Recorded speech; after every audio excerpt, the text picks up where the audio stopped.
Why can't Israel get their pictures on mainstream channels?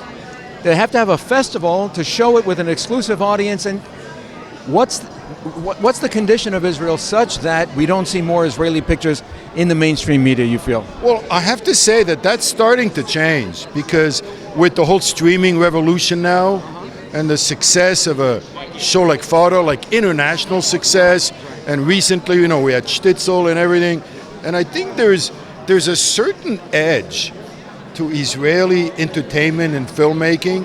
I think it's just a very fact that they're the opposite of a decadent society. A decadent society is a society that gets really too comfortable.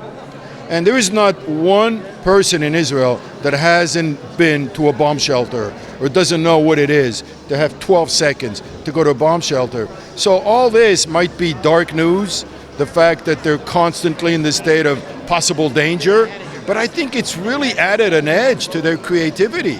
I mean, I was blown away by Fauda and so many other shows.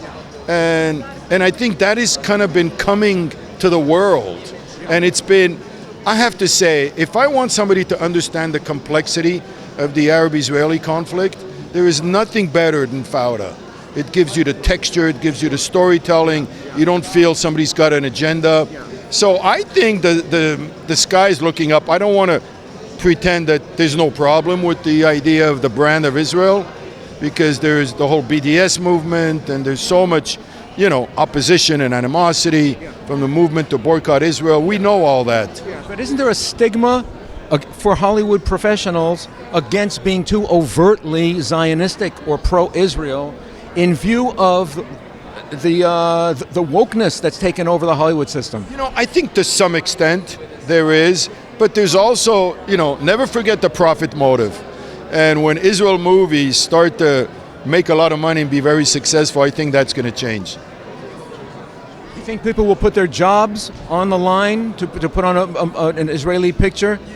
I have to say, maybe I'm too much of an optimist, but I have to tell you that I think people are just getting worn out with the reflexive criticism of Israel, especially today with a horrible, terrorist attack in Israel.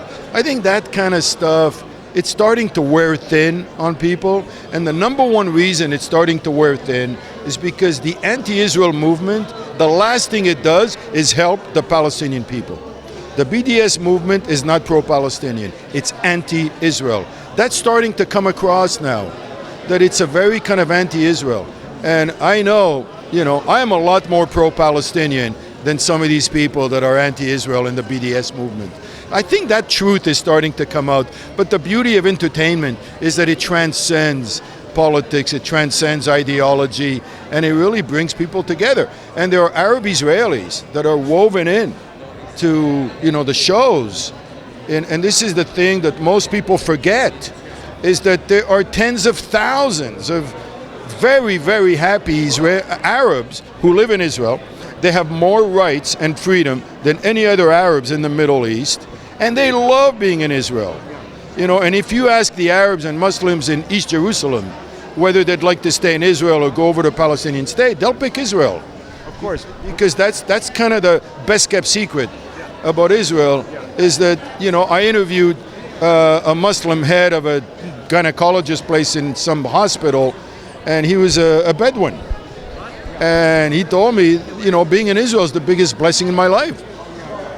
So that's a whole other side that's starting to come out in the movies and in the shows, when you see Arab Israelis in the shows. So, I'm feeling optimistic. When we have marches of anti-Israel Muslims down Wilshire Boulevard and through Beverly Hills, through the areas here, intimidating like BLM style, without a significant opposition from pro-Israel people. From which people? From pro-Israel people. Oh, yeah. Without a significant challenge to that. Aren't people who live and work in Hollywood, aren't they a bit intimidated about going against that for personal fear? Almost like the Supreme Court thing, that they're being intimidated into forming their business decisions.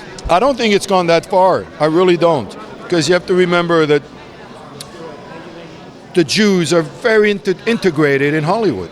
You know, Yiddish is the second language in Hollywood, and Jews and Israel go together. So I really don't think it's gone that far.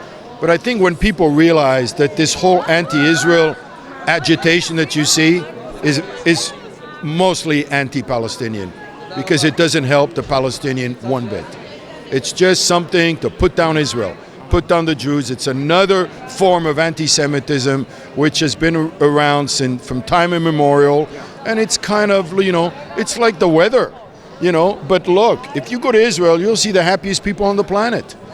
And no matter how much the world may hate them or the BDS movement, they live their lives. And maybe that's what the Israel haters hate the most, is that Israelis live their lives. And tonight's a great example of that.